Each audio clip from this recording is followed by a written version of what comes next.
Good day. My name is Peter Titov, and today we are going to be attending another series of Cooking with Elastic. This time, Logstash 101 or the Logstash Elastic Agent Filter. So here you will be learning quite a bit. And sometimes when we cook, we have to decide which tool we're going to use. So for today, I figured let's talk about Logstash, because Logstash will allow you to run an ingest pipeline at Logstash, normalize the data, and do enrichment there via the translate filters. So we're going to go through the full setup through the Logstash 101 component. Now, in order to set up Logstash configuration, you got this, so click Got It. We're going to modify the output of where agents send their data. In this output, we can give the name Logstash. We can set it to Logstash, or if we want to, we could use Kafka, maybe in another episode, or to a remote Elasticsearch instance. The Logstash for this instance, and then we would have to specify the host and the secure communication between agent and Logstash itself. Now, before we can do any of these additional steps or set up our TLS authentication, we have to create that certificate. So hop over to the Logstash CLI, and from here, we are going to run this little setup script, which is going to download and install Elasticsearch, which will be used for creating the cert via the cert util tool and Logstash itself. If you want to read about all of these steps, that's all located right here. This is essentially the right tool in the toolbox that we need to use. And it'll get a little more filtered from there as well. Once that's up and running, we have to create that certificate. Like I was mentioning, we'll customize our Logstash configuration as well. So that way we know how, or we'll know that our Logstash will be able to be configured and modified via Kibana and our Elastic UI. And then finally, we'll also increase the memory settings in Logstash because we got a little bit more juice here on this host where Logstash will be installed. So once that's done downloading, we'll simply create our certificates like so. And I've automated these first few steps to walk through these instances for you. So it shouldn't take that long.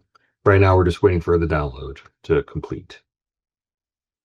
Once that's all said and done, we'll be able to begin our next bit, but it's going to be running the most recent version as of today, September 29th, 2025, 9.1.4. Once that's all unpacked, set up, we'll begin the next little bit of the session. So I hope you're enjoying this video thus far and get you going here in a moment. With that said and done, we're going to navigate to our Elasticsearch directory within user share and then run the cert util to generate our certificate authority.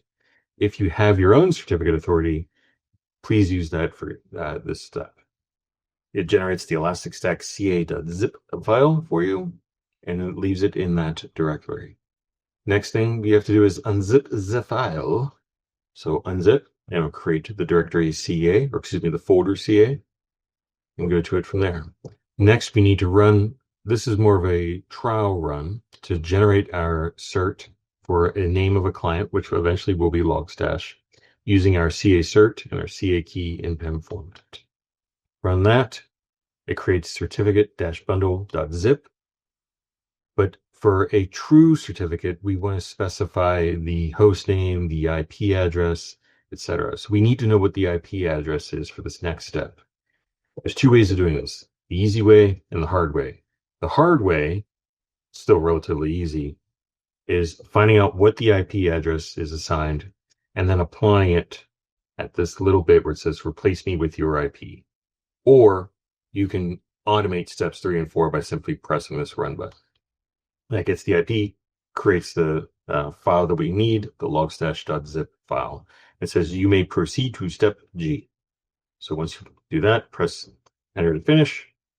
And now in step G, we have to unzip the logstash file, and it creates the logstash folder with cert and key. Finally, we need to create the key in PKCS8 format. We'll run that command one more time, and voila. We now have everything in our directory as needed. Next up, we have to edit our logstash.yml file. So I'm a big fan of Nano. Use VI if you wish. This will modify your file. And to jump to line numbers, if you're using a PC, Alt-Shift-3. If you're a Mac, Escape Shift-3 to see the line numbers. And it should be on or about, as of this date, on line 125. We're going to set API enabled to true. We're going to change on line 133 from localhost to everything 0000. Then we're going to listen only on port 9600 explicitly. This one's optional. I'm just a stickler for keeping everything capitalized. And it should look something like this. Next, we have to go down to lines 171 and 172, and more importantly, line 163, change that API authentication from none to basic. And our username is going to be kept the same, logstash-user, but we're going to change our password to this logstash-password 12345. Next, we're going to go down to line 283, and we're going to add a line beneath it to simply say format in JSON. Next up, we're going to go all the way to the bottom to our XPack management section. This will allow us to control Logstash via Kibana / our Elastic UI, depending whatever you want to call it. Next, we're going to change from these two pipelines, which do not exist, to one that we will create in a moment, which will just be elastic-agent, capitalized, of course.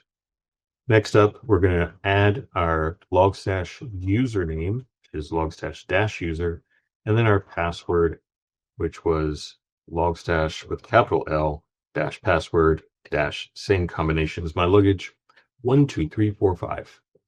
And finally, we have to tell Logstash where Elasticsearch lives, which for this exercise is at this location right here. Oop. Always be careful with those copies and pastes. Oop. Oh, now we have that in there. We can save and close this, Control X, Y to save the buffer, Enter to hit the name. Next up, since we have about 7.75 gigs of RAM on this host, we're going to modify our JVM options, and we're just going to change those 1s to 3s, just give a little more breathing room. Again, Control X to exit, yes to save, same name.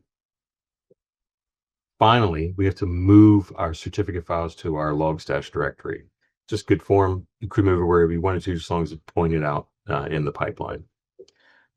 We're going to move CA to cert to etc logstash.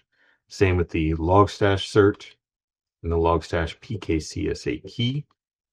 And then we're going to make them accessible to our logstash user for the CA cert, and then both logstash files that are now in the etc folder.